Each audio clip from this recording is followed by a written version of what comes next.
Guess who's back? Back again. Bacon's back. Tell your friends. Greetings, everybody, and welcome back to Big Bacon's Collection.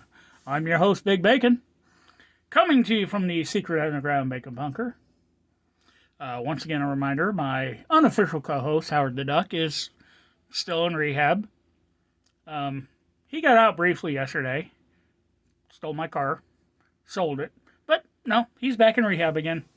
So, as always, coming to you from the Bacon Bunker with some new, fun, exciting plastic in hand. Okay, new is a bit of an exaggeration. I've had this thing for a while. Today we're going to be looking at the Star Wars Black Series, the Mandalorian Beskar armor. So, this exact figure was released like 85 times. First released in the red box line, in the original paint scheme. Then came this one. Then came this one with a removable helmet and the Baby Yoda. Then came this one with a new chest piece and a lot of mud, and then frost, and like I said, a lot of use on this one. As always, we're going to start with the accessories. We're going to check out the figure, look at the articulation, gear them up, and get them on the shelf. So, let's start simple with the one accessory that I hate. He comes with the Rising Phoenix, the jetpack. Now, looking at this thing, this side it looks all jacked up. This one looks a bit smoother, bit more even. This one over here looks like it had a heat exposure of some sort. It's bulging on this side, dented in over here, curled up back here. There is no articulation anywhere on the jets. It is a different mold than the bubble one. Same kind of back fastener though. This one they've actually trenched it out to fit the strap on the back end. But it doesn't match. In the show, the one she gives him is that bright, shiny Beskar color. And this thing is just like a dark metallic gray. It's not good. He comes with his disintegration rifle. Sonic forks up at the front end. Got a nice long barrel to it. Improved optic scope. Got some good silver metallic paint here for the main body.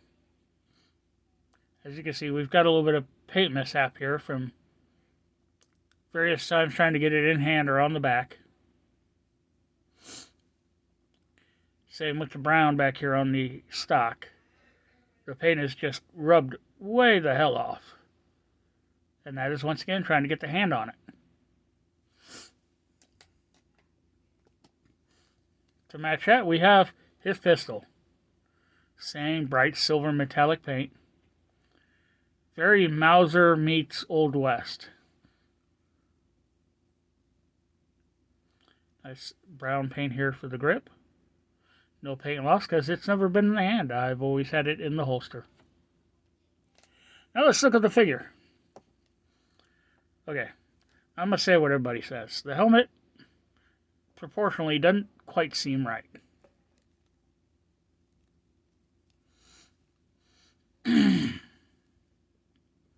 So we've got a black visor painted in here. And if you look closely on the sides, you see it doesn't quite go all the way over to the edge line. Same up in this corner. Not bad on that one. The sculpt on it isn't terrible, but it's not great either. Okay, this part's great. Great detail there. This is a little bit off, and I think it's because this is where the mold split is. You can see the line from where the two halves of the mold come together. It's got this. Let's just call it this. So yeah, this, it's very lightweight, very pliable, but it is very fixed. It has to sit a certain way, or it just looks awkward and weird. If it's not on that shoulder, then it just kicks up over here. If it's too far this way, then you get this bunching and it sticks out right there on the shoulder with that exposed. Here on the back, we do have the peg holes for the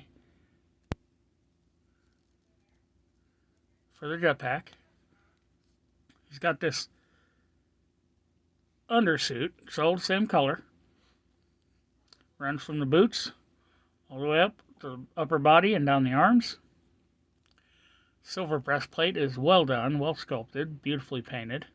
A little bit of overage along the top there and along the side. And then the bodysuit, you can actually see up on the sides of the plate in some spots. Not great. Brown overbelt with a shoulder strap. Great silver painting on the strap and the belt itself. Even a little bit over here on the holster. Buckle. His thermal detonators.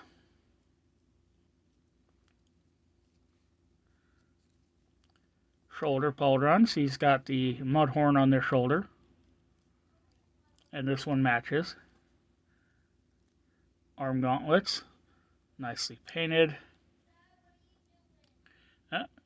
Whistling birds. Still has the Shore Trooper plates on the back of his hands. He's got a padded lower shirt half here. It goes under the belt. Also padded along the hips with a metal plate over his top of his ass. The belt does have a holster. It is closable. The strap does secure in the hole. And you can perfectly put the pistol in there. What looks like a nice new shiny thigh pad here. Old torn up thigh pad over here. It's still Beskar. But I think it... Ooh, I hate when that happens. Looks like it was salvaged from somebody else. We've got the knee guard with the rocket launcher, or the knee launchers on this side. And then just some general padding and wraps. And then this side he's got an actual boot top.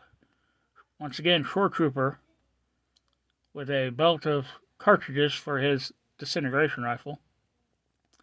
And a nice pair of boots. All in all, it's a great looking figure. Articulation-wise, head is on a ball joint. Neck is also on a ball joint. So looking up, he only looks up that far, which for a flying figure with a figure with a jetpack, unexcusable. Looking down, he looks down that far. He's got just a tiny bit of tilt, but nothing to actually be proud of. A little bit better if you move the cape around a bit. Rotation works beautifully. The shoulder armor comes up over the top of the body to allow the arms to come up to 90, but you do start to get bending and creasing in it when you do that. Bring it down, just press on it a little bit to flatten it back out. Elbow hinges to 90 degrees, rotation at the elbow. Hands rotate. Horizontal hinging on the left hand, vertical on the right. He has an ab, not a crunch, but an ab cut. Leans back that far. Forward. Okay. Great tilt and rotation. Even with the thigh padding up there, still gets some decent out. Kicks forward that far. Thigh cut hidden behind the plate here, but you can still see it from the side. Thigh cut for rotation. Double jointed pinned knee. Great deal of range, but not full range. And it does open up an ugly hinge point. There's no boot cut for rotation. No knee rotation because it's double jointed. Foot hinges back that far. Forward that far. Front facing pin for rocker. So, another reason I hate this damn jetpack. We're going to swing the cape out the way. And we're going to mount this thing.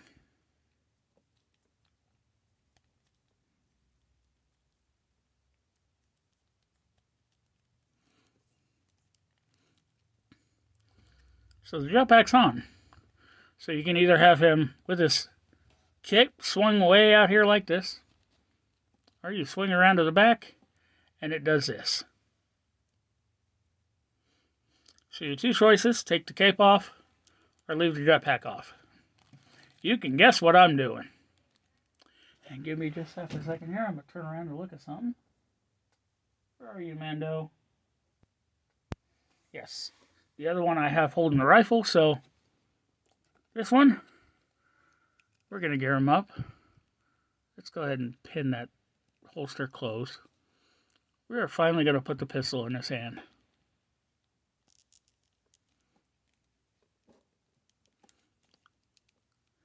If we could put the holster or the pistol in his hand. It is fairly loose or fairly soft, so you can easily get it in there and twist. Finger will go in the trigger well. And then this big peg on this thing belongs in here.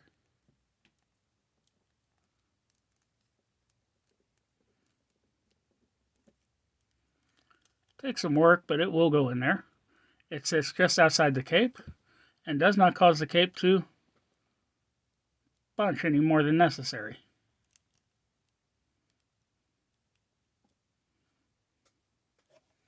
So let's get him standing now.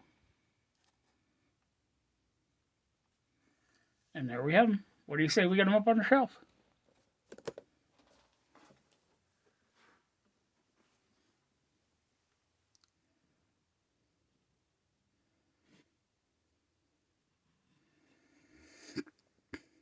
He's going to stand right there in front of the commander.